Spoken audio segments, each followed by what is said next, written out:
In 1932, the Australian military waged a war not against another country, but against a horde of flightless birds, and lost.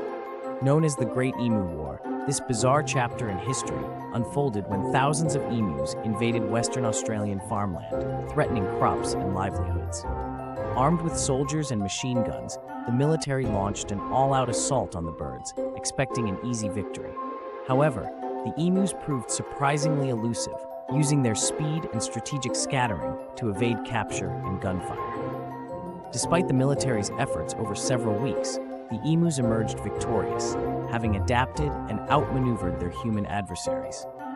The campaign ended in embarrassment for the forces and highlighted the unexpected resilience and adaptability of these seemingly simple creatures, ultimately leading to government reconsideration of using military force in wildlife management.